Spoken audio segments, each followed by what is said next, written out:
Hello and welcome to Idea TV News Updates. I am Chidera Okere. We'll begin with the headlines.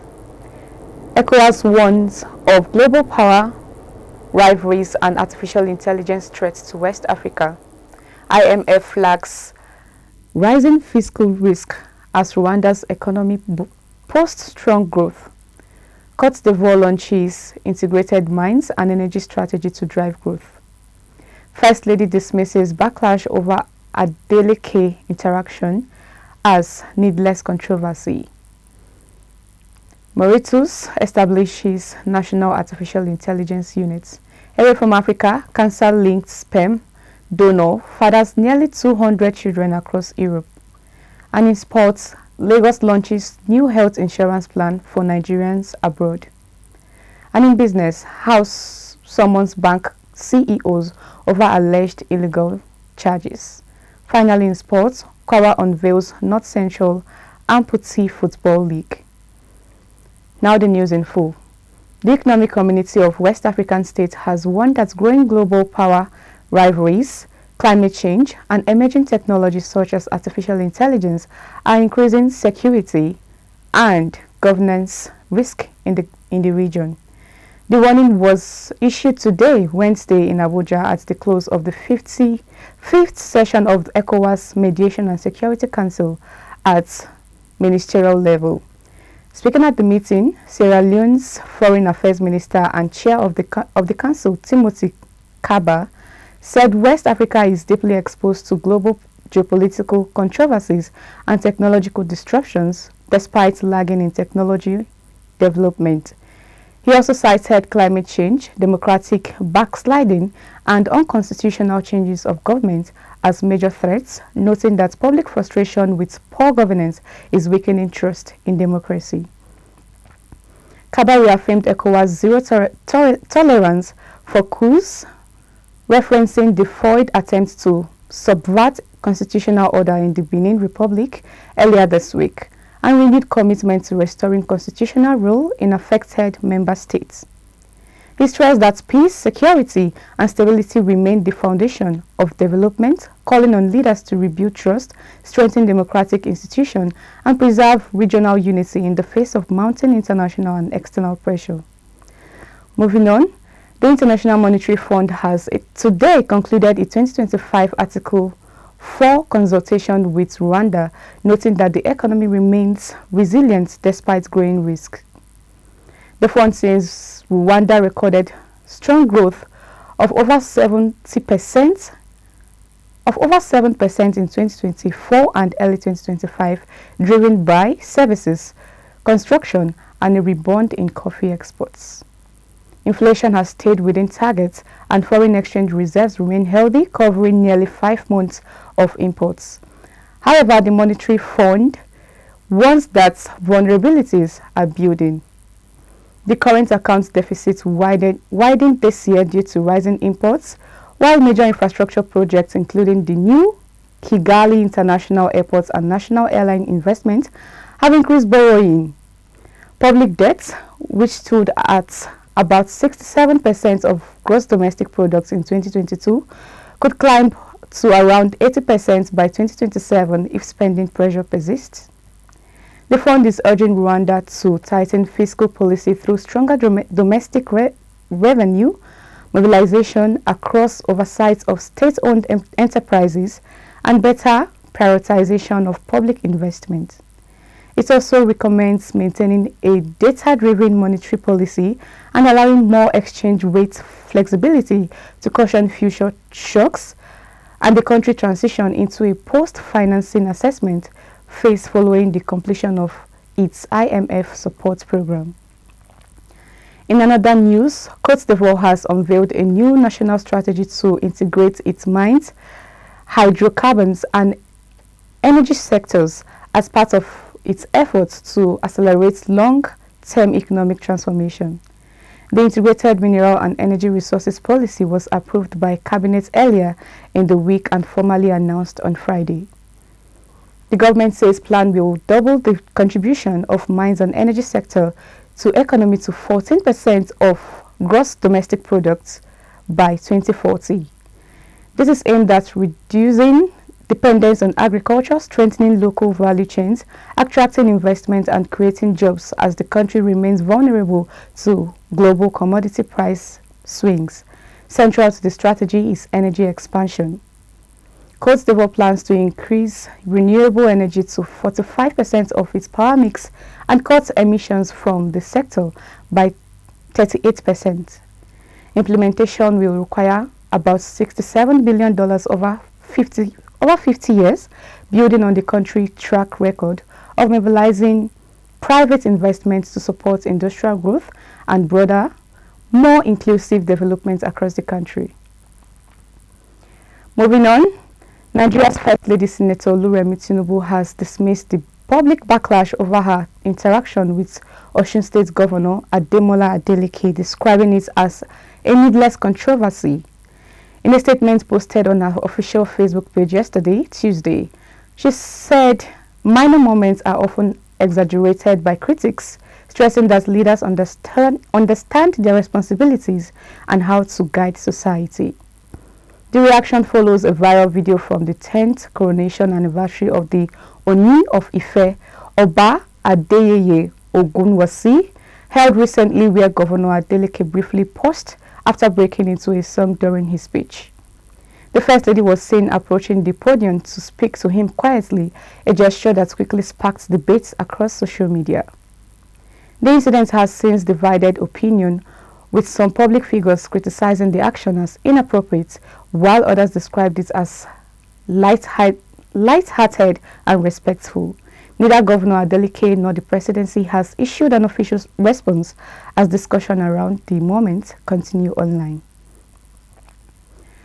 MAURITIUS has today, Wednesday, announced the creation of a National Artificial Intelligence Unit to coordinate the development and use of artificial intelligence across the country. The new unit will operate under the Ministry of Information Technology, Communication and Innovation, providing central oversight for all government-led AI initiatives. The Artificial Intelligence Unit will lead the implementation of digital transformation blueprints for 2025 to 2029.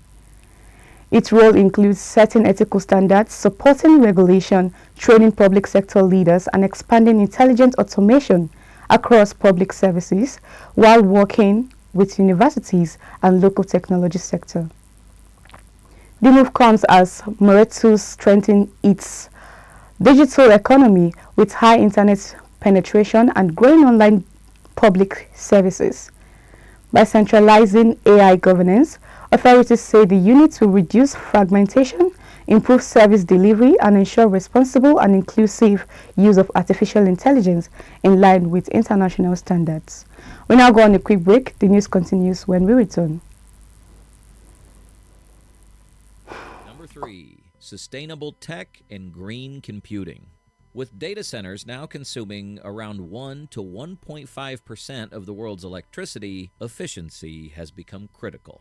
Google, Microsoft, and Amazon are racing to power their data centers with renewable energy, while chip makers like NVIDIA and AMD are optimizing for performance per watt. Carbon capture startups are using AI to scale up efficiency, and researchers are designing fully recyclable electronics. In 2024, Microsoft announced it had achieved 100% renewable energy coverage for its global operations. By 2026, green computing will no longer be optional. It'll be baked into how the tech industry operates.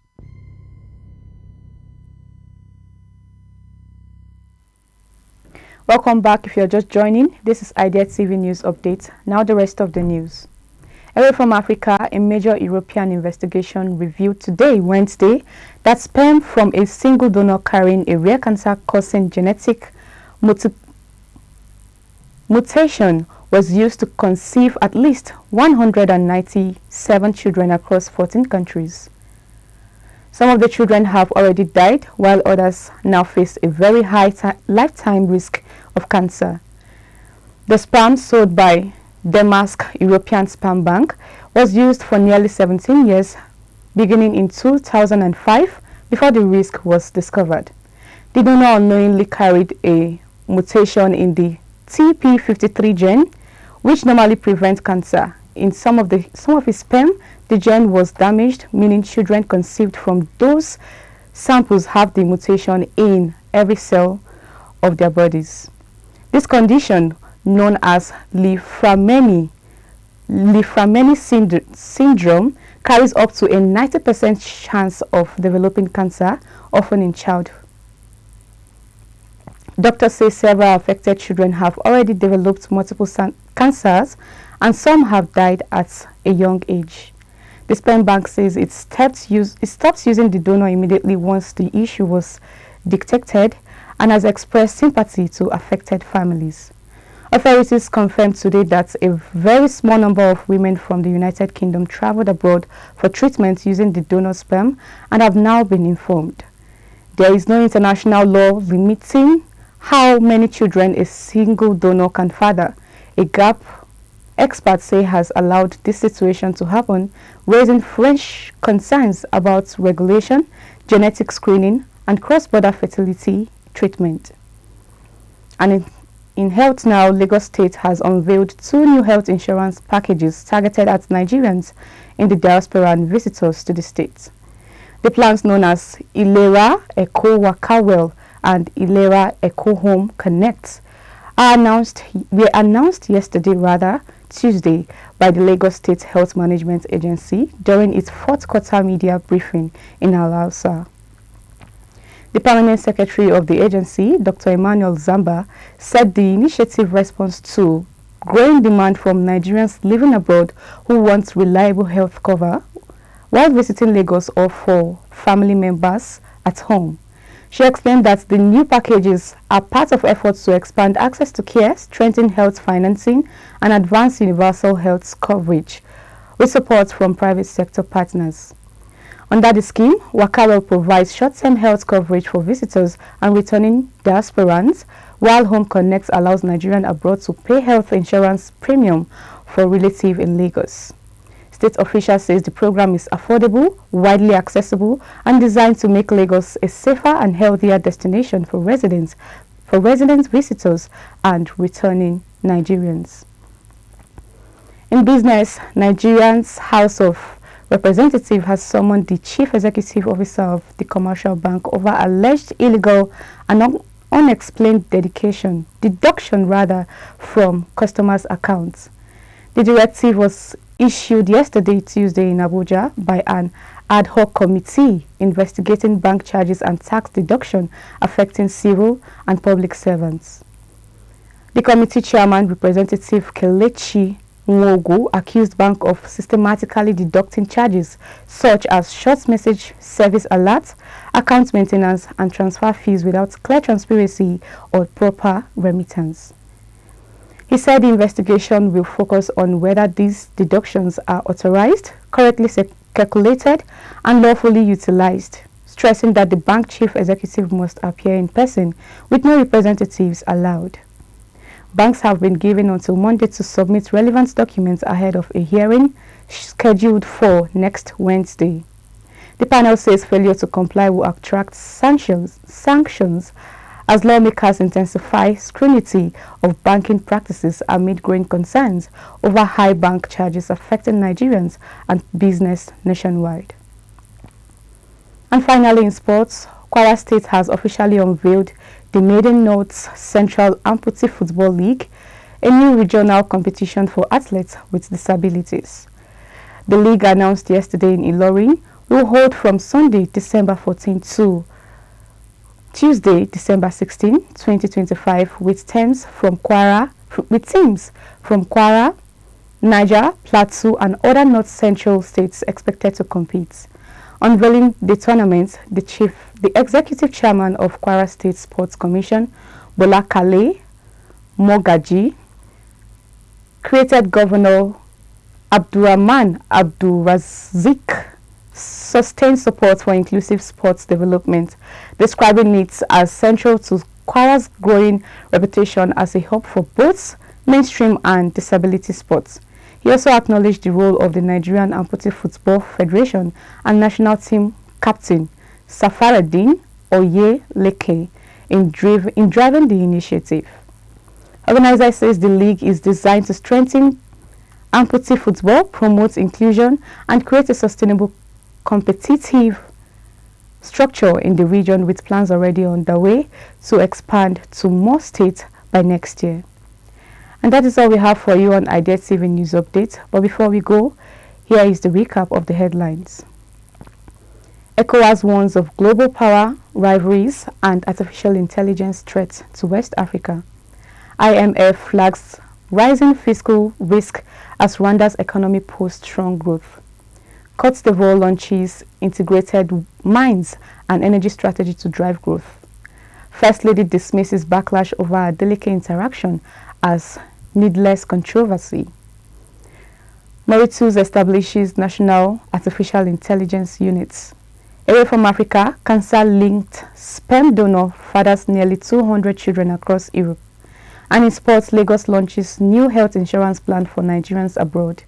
In business, House summons bank CEOs over alleged illegal charges. In sports, KWARA unveils North Central Amputee Football League. Do not forget to follow us across all social media platforms at IDEA TV. I am Chidera Okere. Thank you for watching.